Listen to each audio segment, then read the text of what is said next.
Hello, Beech class. Today we're going to look at editing our stories. So, editing means when we read through and check. And the first thing we're going to check for is our punctuation. Now, in school, we use a purple pen, so it shows up against our pencil and we can see which bits we've changed. So, if you can use a different coloured pen or pencil to do your editing, that would be great. So I'm going to read through my story very slowly and I'm going to check just for punctuation. So I'm looking for my capital letters to be at the end of a sentence. Sorry, my full stops to be at the end of the sentence. My capital letters to be at the start and for the names of people or places. I've added a bit of speech to this version because I want to make sure I've done my speech correctly.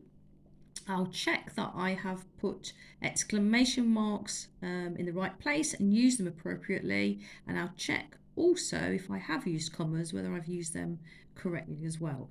So I'll just do a few sentences with you. I'll pause the video, have a look at yours, do a couple of sentences yourself, and then we'll do the rest again. Okay, so let's have a start. So, Rosa, right, that is a capital, so that's fine. I've put a comma there because I put some information there, didn't I? So, Rosa, the world's youngest scientist, was looking. Oh, now I've got a comma there, so I do need a comma there because that piece of information was inserted in. It's called a clause. So, Rosa, the world's youngest scientist, was looking through some books in her library. Full stop. That's good so far. Capital letter.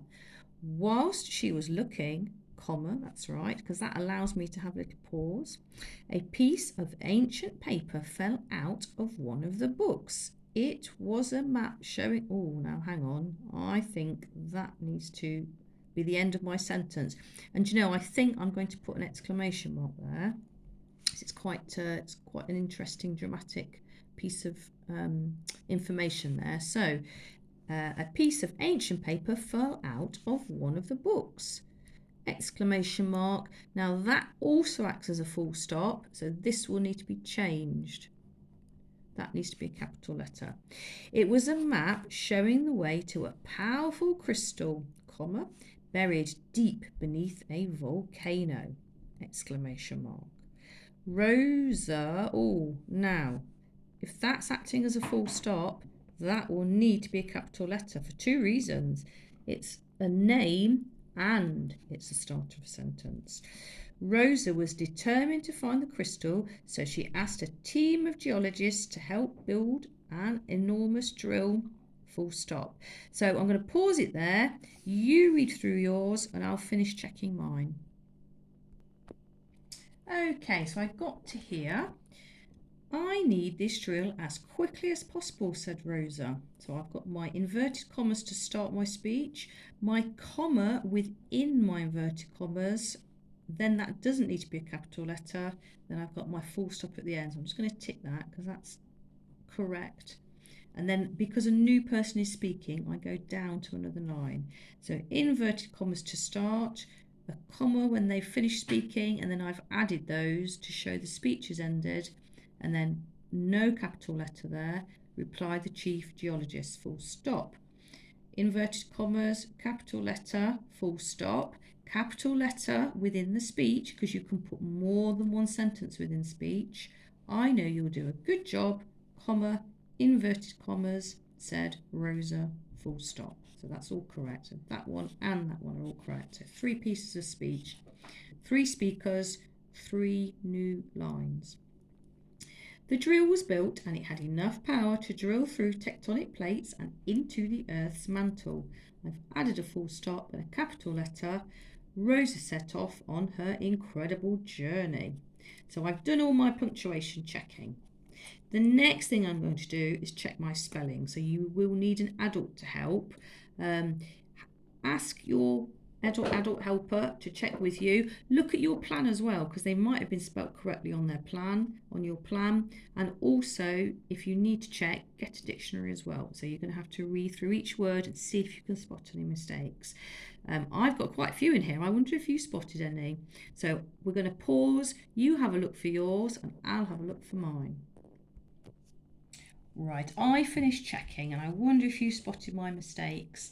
I had to put a T on the end of scientists. Library has got a R in it. I'd written peace, but it was the wrong kind of peace, so I had to change that one. Ing, I just put showing. I missed my N out there. Crystal, quite a common mistake. It sounds like an I, but it's actually a Y, making the I sound. So crystal, very deep below. Volcano, don't put the E on, not unless it's a plural when it's ES. So cross that one off. Rosa was determined to find the crystal, so that's the same mistake. Oh, did anyone spot this? Because that's a vowel, we can't say enormous. It has to be an enormous because it just sounds better when we read it out. So this is all fine. Oh, built. I missed a U out. And that's a tricky word to spell. B-U-I-L-T. You don't really hear that U, but it's built. Okay, and I think that is it. So great, I've done my spellings. The next thing I'm going to do is look at my vocabulary and see if I can make it a little bit better. So I'm going to search probably for some nouns and then see if I can add some adjectives in front of them. So I'm going to use a highlighter. I'm going to highlight the word books.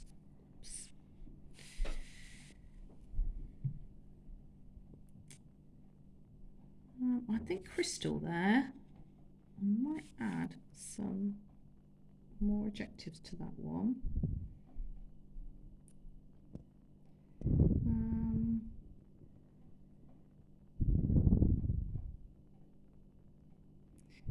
I think I'm gonna go for mantle. I might choose a verb as well. I might go for said because I've said and said just there. And I think that's it actually. So 1, 2, 3, 4. I'm happy with the rest of my vocabulary. So I'm going to add some, probably change my verb and I'll probably add some adjectives in front of those nouns. So I'll have a go at doing that. You see if you'd like to choose 4 or 5 words to up level or improve on your writing as well. So we'll pause and see how we got on. Okay, so I highlighted books and I've added an adjective and I've just done that little upside down V just to show that's where I'm inserting the extra word. So I've chosen dusty just to give the atmosphere. She might, in my head, she's taking the book down and blowing it and dust's everywhere and then this piece of paper falls out. So I'm just adding a little bit of detail there. Here I put magical crystal, so again emphasising this crystal that isn't ordinary, it's something extraordinary. With said, I decided to keep that verb, but I've added an adverb at the end. So it says, thanks. I know you'll do a good job, said Rosa confidently, because I'm showing the relationship really between Rosa and her team of geologists, that they're all working together to get to complete the mission. And the last one, into the Earth's scorching mantle. So again, just to give that element of danger, that her journey is going to be incredible, amazing, but there is an element of danger because as we know, the mantle is up to 4,000 degrees. So checked it all, I've done my vocabulary, I'm happy with that, and I will continue to do that on each part of my story. So have a go and we'll see how we get on.